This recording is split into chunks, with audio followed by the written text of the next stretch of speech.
नमस्कार, आपका स्वागत है देश का मुद्दा कार्यक्रम में। मैं परीक्षित शर्मा आज आपके सामने फिर हाजिर हूं एक नए मुद्दे पर चर्चा करने के लिए। और ये मुद्दा बड़ा इस समय, क्योंकि लॉकडाउन का समय चल रहा है और पैसों की किल्लत से हर व्यक्ति, हर अभिभावक जूझ रहा है। और ऐसी सिचुएशन में कहीं ना कहीं वो अपने बच्चों की स्कूली फीस भी दे रहा है। इस मुद्दे पर कहीं ना कहीं ये बात उठती है कि जब बच्चा शिक्षा ग्रहण नहीं कर रहा है तो वो स्कूली फीस क्यों दे। इस मुद्दे पर चर्चा करने के लिए हमारे साथ 3 मेहमान मौजूद हैं। हमारे साथ सुप्रीम कोर्ट ऑफ इंडिया के एडवोकेट राकेश शर्मा जी मौजूद हैं। राकेश शर्मा जी, स्वागत है आपका। हमारे साथ दिल्ली हाई कोर्ट की एडवोकेट विजेता शर्मा मौजूद हैं, आपका भी स्वागत है। और ग्रोवेल पब्लिक स्कूल के संस्थापक श्री विश्वास चौधरी जी भी मौजूद हैं। आप तीनों लोगों का बहुत बहुत स्वागत है हमारे कार्यक्रम में। विजेता शर्मा जी के पास मैं जाना चाहूंगा। विजेता शर्मा जी, आप बताइए कि क्या कारण है कि ऐसी सिचुएशन में जब सब जगह पैसों की किल्लत है, व्यापार चल नहीं रहे हैं, तो वो अभिभावक जिसके पास बहुत सारे खर्चे पहले से जुड़े हुए हैं तो वो फीस क्यों दे? और यदि दे, क्योंकि हम दूसरे पक्ष से भी बात करेंगे और दूसरे पक्ष की भी बात रखेंगे कि यदि स्कूल के संस्थापक फीस नहीं लेंगे तो वो टीचर्स को सैलरी कहाँ से देंगे। तो क्यों ना सरकार को इस मामले में कदम उठाना चाहिए, इस विषय में सोचना चाहिए। सर, आप मुझे सुन पा रहे हैं? बिल्कुल। हाँ सर, देखिए, मैं आपकी बात से पूरी तरह से सहमत हूँ। जैसे आप बोल रहे हैं, ये जो लॉकडाउन का टाइम है और इस टाइम में काफ़ी सारे जैसे स्कूल हैं जो प्रेशर बिल्ड कर रहे हैं अभिभावकों पे कि स्कूल की फीस पे करें। इवन काफ़ी सारे स्कूल ऐसे भी हैं जो पढ़ा भी रहे हैं और प्रेशराइज भी नहीं कर रहे हैं। सर, जिस तरह से मुझे लगता है हम लोगों को ये कैटेगराइज करना चाहिए, क्योंकि प्राइवेट इतना तो मेंटलिटी होती है कि जो प्राइवेट स्कूल में पढ़ा रहा है वो अफोर्ड कर पा रहा होगा फीस।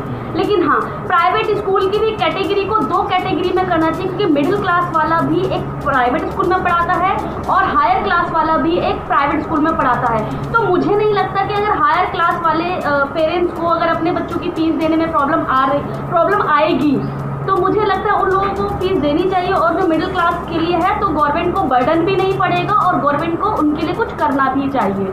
जैसे कि अभी मनीष सिसोदिया ने बोला भी था, हमारे जो एजुकेशन मिनिस्टर ऑफ दिल्ली हैं, उन्होंने बोला भी था कि केवल जो फीस दी जाएगी वो खाली ट्यूशन फीस ही दी जाएगी। लेकिन काफ़ी सारे स्कूल ऐसे हैं, इवन मैं नहीं नाम लूँगी न्यूज़ चैनल के माध्यम से, कि काफ़ी सारे स्कूल ऐसे हैं जो कि अभी भी अपनी फीसों को लगा के बोल रहे हैं। अब आप खुद एक एग्जाम्पल के तौर पर सुनिए, एक किसी स्कूल की फीस 2000 है और कोई स्कूल फीस बोल रहा है कि 1900 रुपये आप पे करें, तो क्या उन लोगों ने एक्स्ट्रा चार्ज नहीं लगाया होगा? क्या किसी स्कूल की फीस 1900 रुपये होती है? तो एक मिडिल क्लास के लिए सर आज के टाइम में 1000 रुपये देना भी बहुत टफ है, और जो हाई क्लास है उसके लिए। लेकिन विजेता शर्मा, आप जो बात कह रहे हैं कि जो मिडिल क्लास है वो फीस दे या कम दे, लेकिन जो स्कूल के जो मालिक हैं या स्कूल जो संस्थापक हैं या स्कूल का जो मैनेजमेंट है वो तो वही पूरा काम कर रहा है जो खुले पे होता है। सैलरी वो प्रोवाइड करा रहा है टीचरों को, वो और जितने भी फंक्शंस होते हैं कहीं ना कहीं ऑनलाइन क्लासेस के लिए भी अलग से खर्चा कर रहा है बच्चों को देने के लिए। तो क्यों ना सर, आपको ना सर एक बात मैं आपको बता देती हूँ, ये ना बड़ी ज़मीनी स्तर की बात मैं आपको बता रही हूँ। ऐसे ना 100% स्कूल में से ना केवल 10% स्कूल है जो कि ऑनलाइन क्लासेस दे रहे हैं। क्या आप मुझे बताइए, क्या कोई बच्चा व्हाट्सएप क्लासेस की क्लास ले सकता है? या मैंने जस्ट क्वेश्चन आंसर उतार दिया और एक पेज पे लिख दिया, वो फिर क्लास में काउंट हो गया? ऑनलाइन क्लास का भी एक अपना स्टैंडर्ड होता है। मैंने भी क्लासेस ली ऑनलाइन क्लास होती क्या है पता है, सामने डेमो चलता है, वो ऑनलाइन क्लास होती है। ये नहीं कि व्हाट्सएप पे कोई भी 2-3 चैप्टर भेज दिए, हो गई ऑनलाइन क्लास। और उन लोगों के खिलाफ तो बिल्कुल नहीं फीस देनी चाहिए जो इस तरह की अपनी बोलते हैं कि ऑनलाइन क्लासेस है। व्हाट्सएप वाली कोई ऑनलाइन क्लास होती है क्या? बच्चों को समझ भी नहीं आता है कुछ भी क्या हो रहा है क्या नहीं हो रहा। विश्वास चौधरी जी, आप एक स्कूल चलाते हैं, शायद 12th तक है, सीबीएसई का स्कूल है, मैं सही बोल रहा हूँ तो? विश्वास चौधरी जी सुन पा रहे हैं? जी, मैं सुन पा रहा हूँ जी। तो आप विजेता शर्मा एडवोकेट की बात का जवाब देना चाहेंगे कि उनका कहना है कि जो स्कूल में जो पढ़ाई हो रही है, ऑनलाइन क्लास जो चल रही है, मैं आपके स्पेशली स्कूल के विषय में बात नहीं कर रहा हूँ, मैं ओवरऑल स्कूलों के विषय में बात करूँगा। तो क्या ये सत्य है कि ऑनलाइन क्लास के नाम पर केवल एक खाना पूर्ति ही हो रही है? देखिए, क्लासेस चल रही है सर। जी जी जी जी। देखिए, मैं आपसे बोलूँ जी आदरणीय बहन जी जो कह रही हैं जी वो उनके अपने विचार हैं, ऐसा नहीं जी। कि मैं उनका विरोध करूंगा। जी जी ठीक है, विचार के लिए सब लोग आजाद हैं। जी जी जहां तक मैं समझता हूं, आज लॉकडाउन के दौरान जो व्यवस्था चल रही है, जिसको ऑनलाइन एजुकेशन नाम दे दिया है हमारे सिस्टम ने, वहाँ कई तरह से टीचर्स अपने जो लेक्चर्स हैं वो बच्चों को उपलब्ध करा रहे हैं। काफी सारे स्कूल्स तो ये जूम एप्लीकेशन जो आजकल आ रहा है इसका इस्तेमाल कर रहे हैं। जूम ठीक है, एप्लीकेशन बोलिए। के अलावा दूसरे हाँ। एप्लीकेशन भी आ रहे हैं, उनका भी इस्तेमाल हो रहा है। नंबर तीसरे, व्हाट्सएप ग्रुप्स के माध्यम से भी वो लोग अपने लेक्चर वीडियो बना के डाल देते हैं ग्रुप्स पे। जी मेरी जानकारी में ये सब चल रहा है। अब मैं इस बात से सहमत नहीं हूँ कि केवल 10% स्कूल ही बच्चों को शिक्षा उपलब्ध करा रहे हैं। मेरे विचार से मैक्सिमम स्कूल एजुकेशन उपलब्ध करा रहे हैं हमारे दिल्ली एनसीआर में। जी और ऑनलाइन एजुकेशन के नाम पे जो नई व्यवस्था शुरू हुई है, जी विशेष रूप से पब्लिक है जो स्कूलों के लिए नई व्यवस्था है, जी ये किसी स्कूल ने अपनी इच्छा से शुरू नहीं किया है। जी कोरोना महामारी आ गई है, लॉकडाउन चल रहा है। अपने नहीं, अपने प्रश्न घरों में सब प्रश्न लोग सुरक्षित प्रश्न हैं। ये नहीं था कि क्यों किया जा रहा है, क्यों किया जा रहा है। प्रश्न ये है कि क्या व्यवस्था सुचारू रूप से हो रही है या खाना पूर्ति ही हो रही है। देखिए, सर परीक्षित जी, मैं इनको इंटरप्ट करना चाहूंगी। इनकी बात से मैं बिल्कुल सहमत नहीं हूँ कि सारे स्कूल एक तरह से पढ़ाई करवा रहे हैं। अच्छा, आप सर मुझे ये खुद बताएं, आप काफ़ी नॉलेज रखते हैं इन सब डिपार्टमेंट में। आप मुझे ये बताइए कि क्या किसी को व्हाट्सएप पे एक चैप्टर भेजकर वो क्या उसको समझा जा सकता है? क्या ये ऑनलाइन क्लास में मानी जाएगी या व्हाट्सएप क्लास है ये?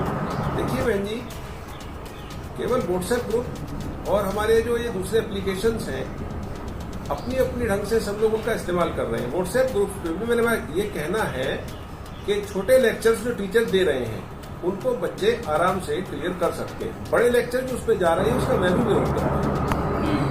सर मैं भी आपकी बात से पूर्ण तरह से सहमत नहीं हूँ। जैसे आपने बोला कि यूज़ कर रहे हैं, काफ़ी सारे ऐप हैं, लेकिन सर मैं ना ज़मीनी स्तर की बात कर रही हूँ। ज़मीनी स्तर के तौर पर ना जो दिख रहा है प्रैक्टिकली समाज में, केवल जो हायर क्लास के स्कूल है ना, जो जहाँ पे मंत्रियों के बच्चे पढ़ते हैं या फिर बड़े बड़े हाई क्लास के बच्चे पढ़ते हैं, खाली उन्हीं लोगों को बड़े बड़े एप्लीकेशन पे क्लास दी जा रही हैं, मैसेजेस आते हैं, ऐसे ज्वाइन करें, ऐसे ज्वाइन करें। राकेश शर्मा जी जुड़ रहे हैं हमारे साथ। राकेश शर्मा जी लाइन पर हैं।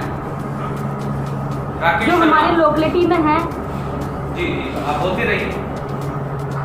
सर जो हमारी लोकेलिटी में है ना, जो छोटे छोटे स्कूल, उनमें खाली मुझे लगता है व्हाट्सएप के थ्रू ही पढ़ाई हो रही है। जी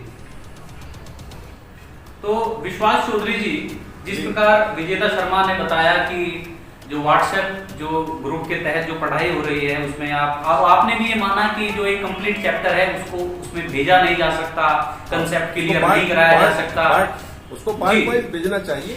जी जी कंसेप्ट क्लियर नहीं कराया जा सकता, कंसेप्ट क्लियर नहीं इसमें जी एक थोड़ा संशोधन इन बहन जी की बात में मैं करना चाहूंगा। आदरणीय बहन जी जो कह रही हैं, जी जी कोई भी विद्यालय छोटा या बड़ा नहीं होता है। ये सारे के सारे विद्यालय शिक्षा के मंदिर है, माता सरस्वती के मंदिर है।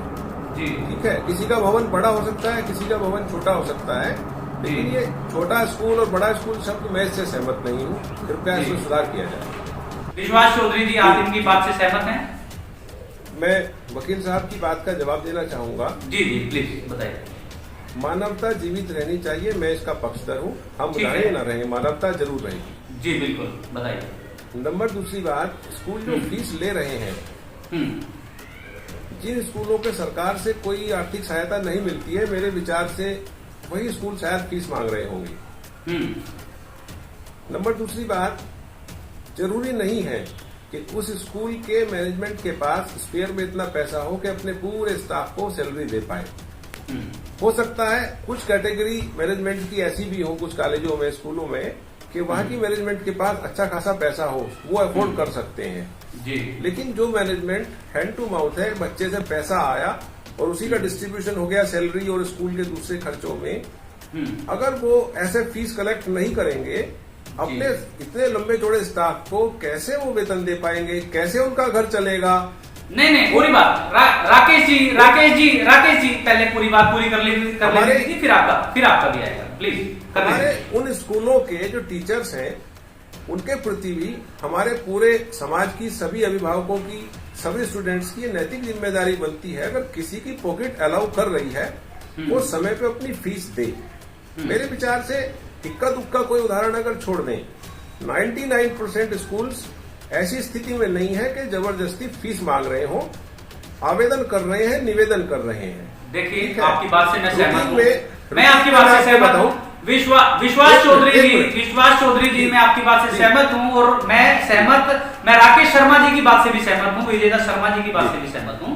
तीनों मेहमान आप बिल्कुल सम्मानित हैं। पहले मेरी बात सुनिए, तीनों मेहमान सम्मानित हैं, और मैं बार बार अपने व्यूअर्स से और अपने जितने भी पैनलिस्ट होते हैं सबसे यही कहता हूं कि हमारा शो चर्चा का शो है, बहस का शो नहीं है। सभी सम्मानित लोग होते हैं, सभी सम्मानित हैं, सबका हम सम्मान करते हैं, और यहां पर हम केवल इसलिए आए हैं ताकि हम एक सॉल्यूशन निकाल सकें। सबको पता है कि पैसा किसी के पास नहीं है, सबको पता है मैनेजमेंट कमजोर हो सकती है, उनके पास पैसा नहीं हो सकता देने के लिए, तो इसलिए फीस ले रहे हैं। बीच का रास्ता निकालना है, कैसे मैनेजमेंट भी बच सके और कैसे अभिभावक भी बच सके।